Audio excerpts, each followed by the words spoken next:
Hey guys, welcome back to our YouTube channel Learn Science. Of course, Learn Social Science. तो बच्चों, जैसे कि हमने पिछली वीडियो में ज्योग्राफी का चैप्टर नंबर फर्स्ट पढ़ा था, रिसोर्सेस।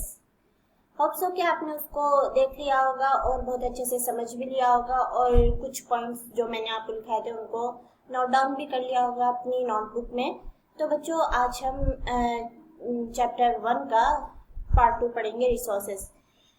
अच्छा बच्चों, बहुत से बच्चों के कमेंट आ रहे थे और एक बच्चा मुझे खासतौर से वर्षा जायसवाल, आई थिंक उस बच्चे का नाम है, वो बोल रहे थे कि मैम आप लॉन्ग मैन विस्तार से पढ़ा रही है या कहीं और से पढ़ा रही है। तो बच्चों, मैं आपको एक बात क्लियर कर दूं, वो ये कि ये जो पॉइंट्स है ये बेसिक है। पूरी के 8 क्लास का जो सिलेबस होता है ना, वो चाहे आप लॉन्ग मैन विस्तास की बुक पढ़े या फिर आप एनसीईआरटी पढ़े या होली फेथ पढ़े, लर्न वेल पढ़े, सबका सिलेबस बेसिक होता है, एक जैसा ही होता है। बस फर्क ये होता है कि किसी बुक में कहीं पे कोई चैप्टर पहले होता है और कोई चैप्टर बाद में होता है। मैंने बच्चे आपकी लॉन्ग मैन विस्तास की बुक भी देखी, तो उसमें भी चैप्टर ज्योग्राफी का जो चैप्टर नंबर फर्स्ट है वो भी रिसोर्सेज ही है। तो होप्स हो कि बच्चे आपका ये डाउट क्लियर हो गया होगा, क्योंकि जो सिलेबस होता है ना, वो क्लास 8 का जो सिलेबस है वो एक जैसा ही होता है। बस ये होता है कि किसी में चैप्टर पहले होता है, बाद में होता है, या फिर थोड़ी सी नेम में फर्क हो जाता है या सिनोनियम्स ही यूज किए जाते हैं, उसके मतलब उसी के जैसे उसी के मीनिंग वाले शब्द यूज किए जाते हैं।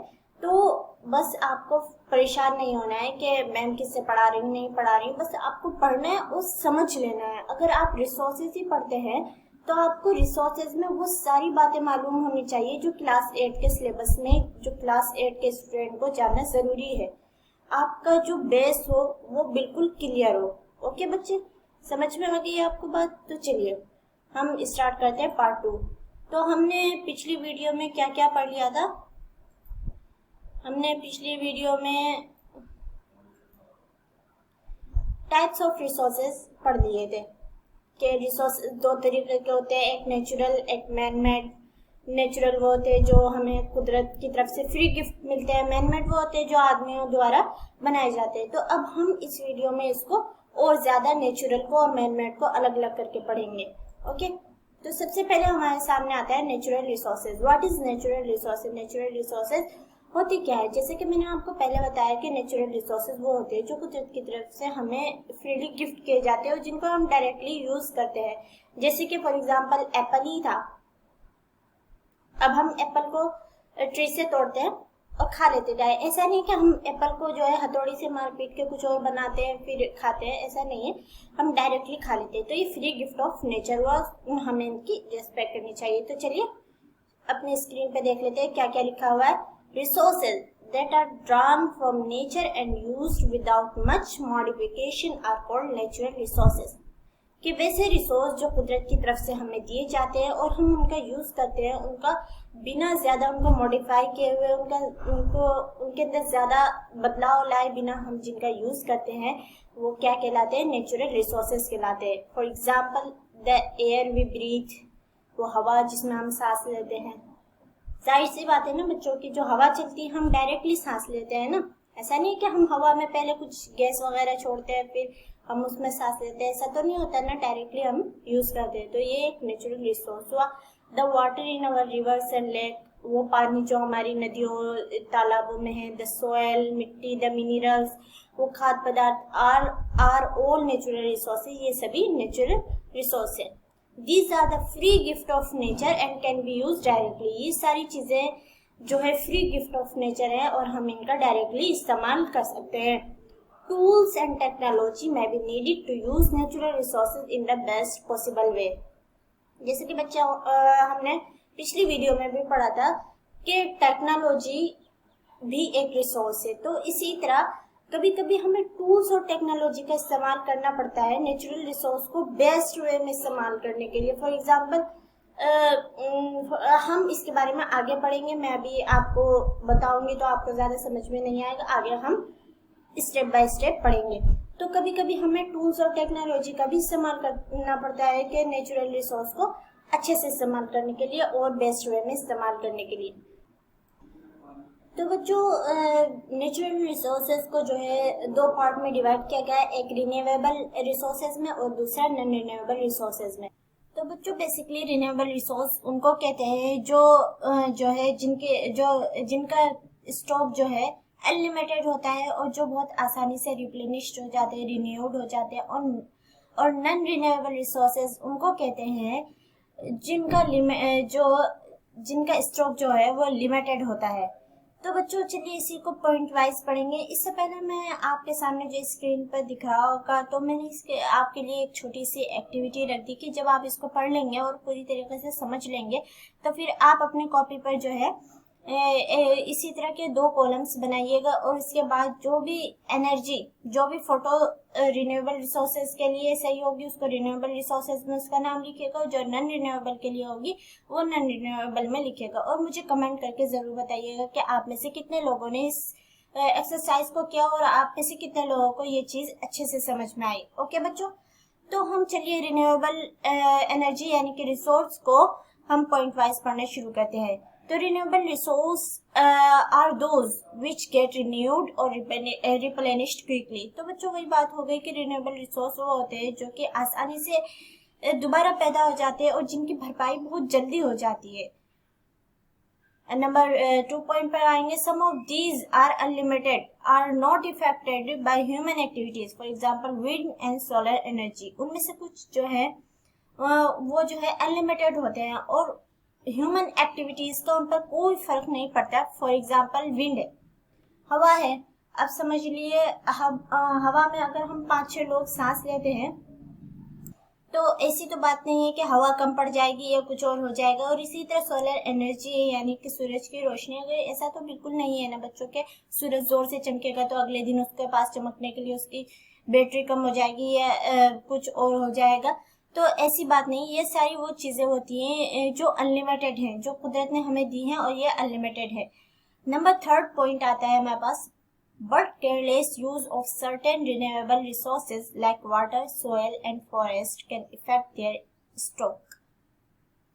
तो बच्चों ये बात तो बहुत समझने लायक है कि किसी भी चीज का, चाहे रिन्यूएबल रिसोर्स है नॉन रिन्यूएबल रिसोर्स हो, अगर हम उसका जो है गलत इस्तेमाल करते हैं या जरूरत से ज्यादा इस्तेमाल करते हैं तो उसका स्टॉक तो इफेक्ट करेगा ही ना। जैसे कि अगर हम कुछ रिन्यूएबल रिसोर्सेज है जैसे कि वाटर है, सॉइल है, फॉरेस्ट है, अगर हम इनका लापरवाही के साथ इस्तेमाल करते हैं तो इस तरह इनके स्टॉक पर फर्क पड़ता है। जैसे कि लोग पानी को पॉल्यूट कर देते हैं, तो ये बहुत गलत बात है, हमें ऐसा नहीं करना चाहिए। डिफोरेस्टेशन की समस्या बढ़ रही है जिसकी वजह से ग्लोबल वार्मिंग की समस्या हो रही है हमारे यहाँ। नंबर 4 पॉइंट है shortage of water and drying up of natural water resources is a major problem of the world today. पानी की कमी और नेचुरल वाटर रिसोर्सेज का सूख जाना आज के वर्ल्ड में जो है बहुत ही मेजर प्रॉब्लम हो गई है। So we should to respect the natural resources और हमें उनको बचाना चाहिए, रेस्पेक्ट करनी चाहिए, उनका सही से इस्तेमाल करना चाहिए, पानी को वेस्ट नहीं करना चाहिए, मिट्टी को गंदा नहीं करना चाहिए और जो है डेफोरेस्टेशन नहीं करना चाहिए। जहाँ भी हो सके हमें पेड़ पौधे लगाने चाहिए अपने घर में, आसपास में, क्यारी में, ताकि हमारा इन्वायरमेंट ग्रीन एंड क्लीन रहे। चलिए अब आते हैं हम नॉन रिन्यूएबल रिसोर्सेज की तरफ। Non renewable resources are those which have a limited stock. Non renewable resources वो होते हैं जिनका एक लिमिटेड स्टॉक होता है। Once the stock are exhausted, it may take thousands of years to be renewed, since this period is much more than human life span. For example, coal, petroleum and natural gases.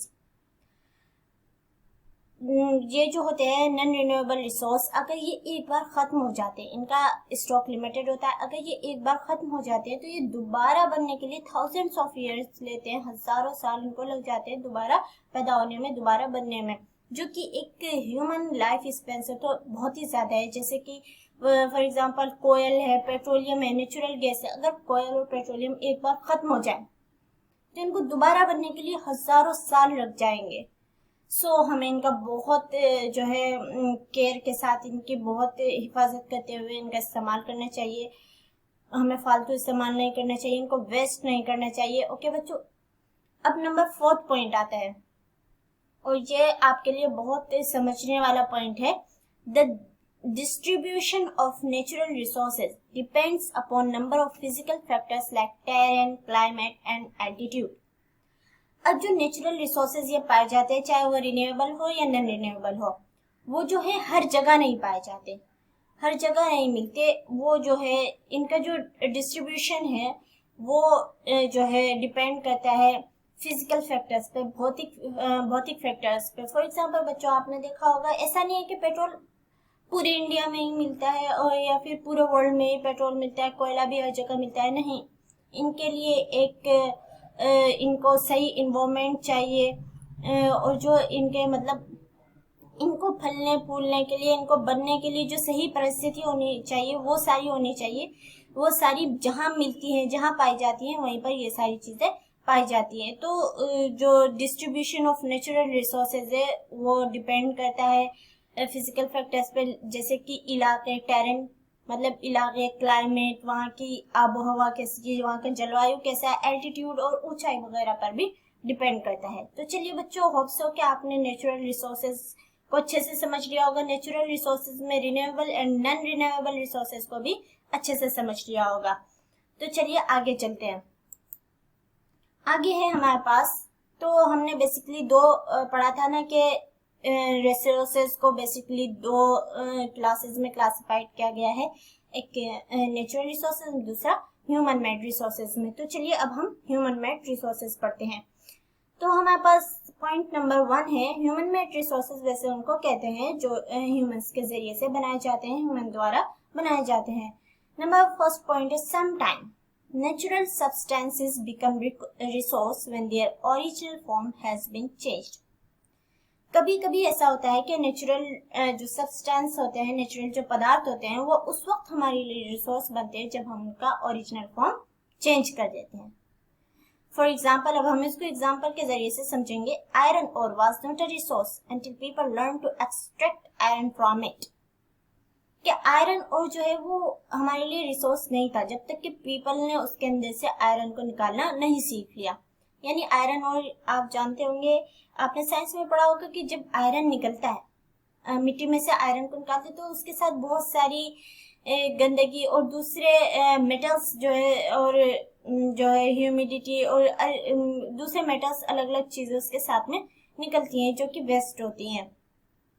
उसमें से जब तक लोगों ने iron को separate करना नहीं सीखा तब तक कि वो हमारे लिए रिसोर्स नहीं था।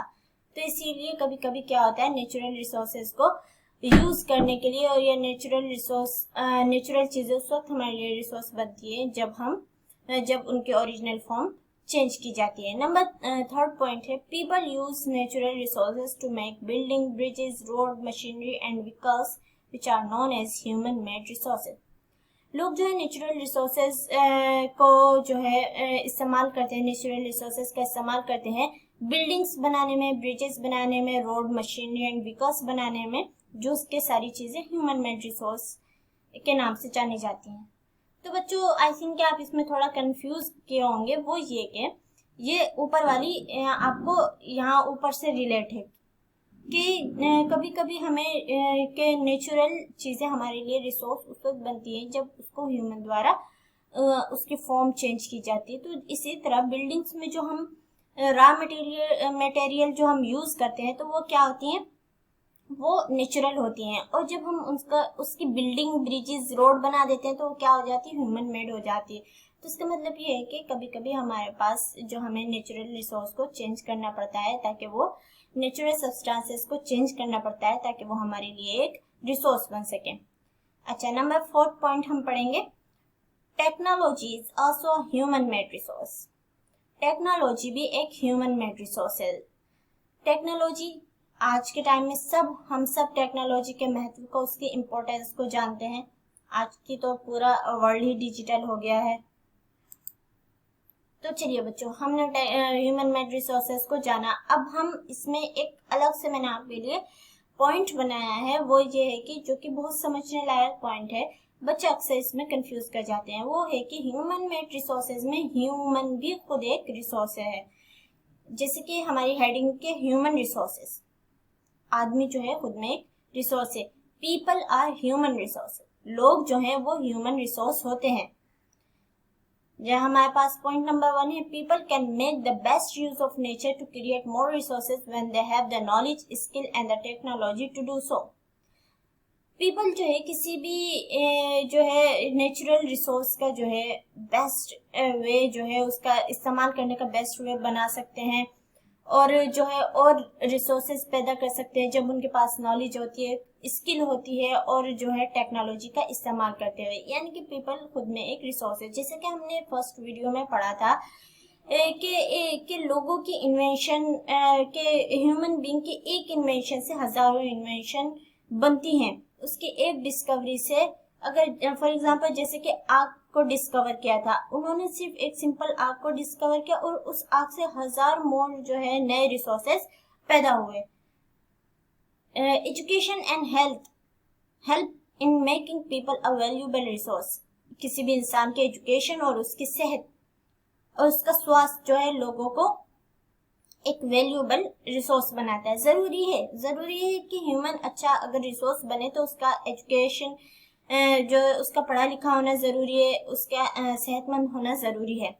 Improving the quality of people's skill so that are able to create more resources is known as human resource development. लोगों की क्वालिटी को इम्प्रूव करना और उनकी जो है स्किल्स को इम्प्रूव करना, जो कि ह्यूमन बीइंग को नए नए जो है रिसोर्सेज बनाने के काबिल बनाती है, उसके एबल बनाती है। तो ये कहलाता है ह्यूमन रिसोर्स डेवलपमेंट, यानी ह्यूमन रिसोर्स का विकास। तो बच्चों बेसिकली हमने ये समझा कि ह्यूमन अपने आप में खुद एक रिसोर्स है। वो अपने नॉलेज से, अपने आइडियाज से हजार नए जो है इन्वेंशन कर सकता है, हजार नए रिसोर्सेज पैदा कर सकता है। तो चलिए बच्चों अब हम आगे पढ़ेंगे।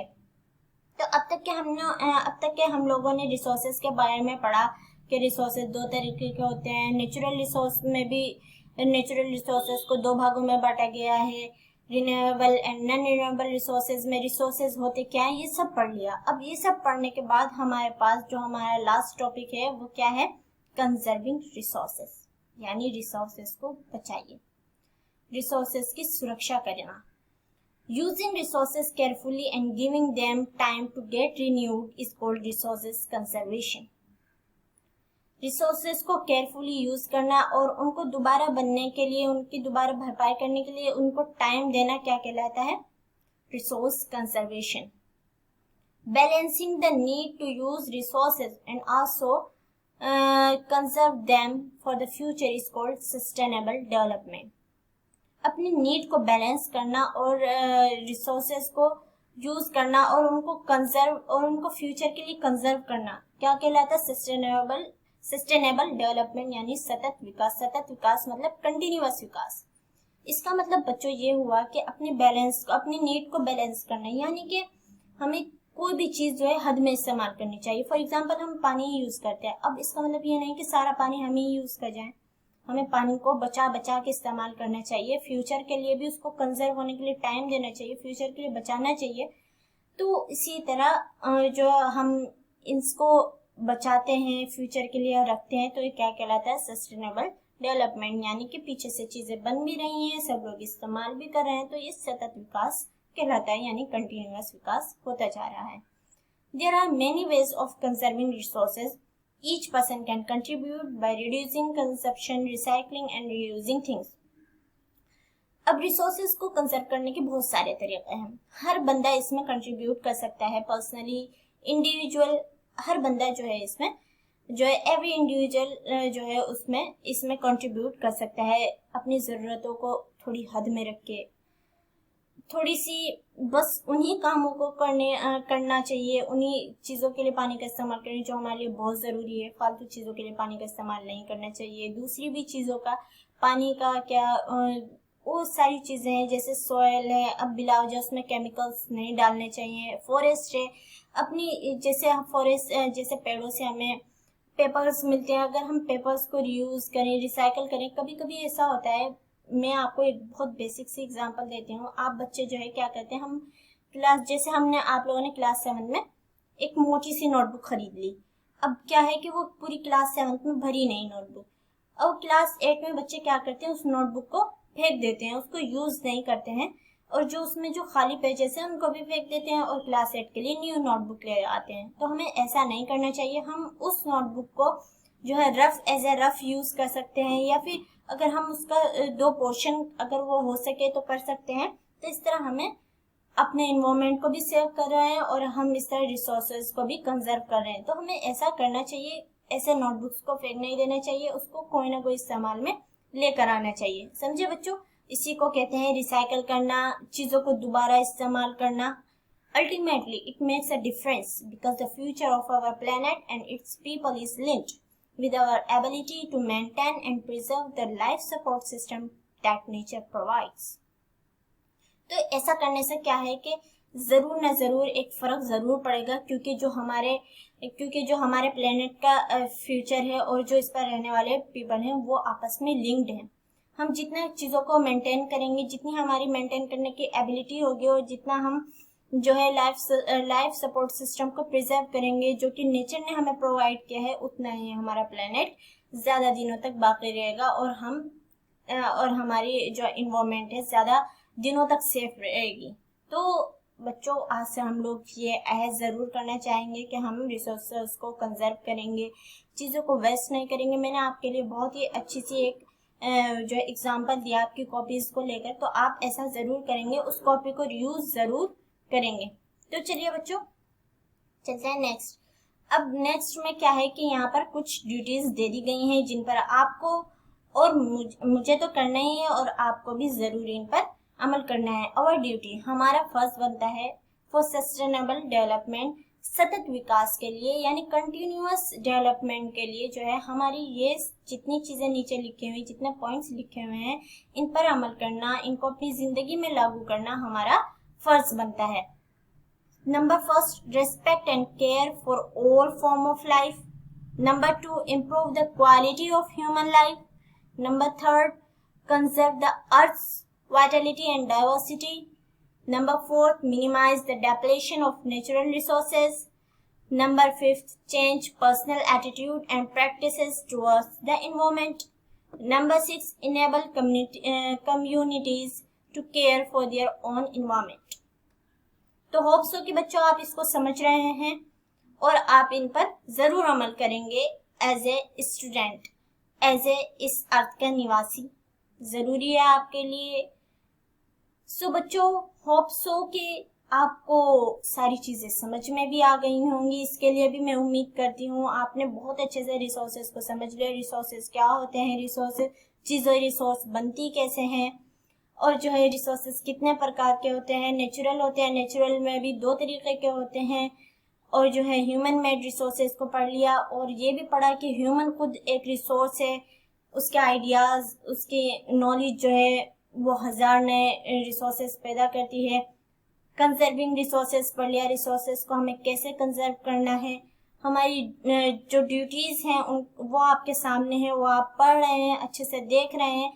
सिर्फ पढ़ना हमारा काम नहीं है, हमें एक अच्छे सिटीजन होने के नाते इन पर अमल भी करना चाहिए। ओके बच्चों, होप सके ये वीडियो आपको समझ में आ गई होगी।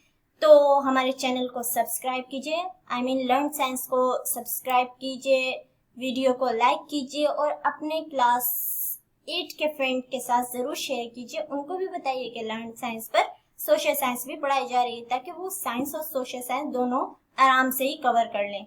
ओके बच्चों, अब मिलेंगे इंशाल्लाह अगली वीडियो में। तब तक के लिए गुड बाय।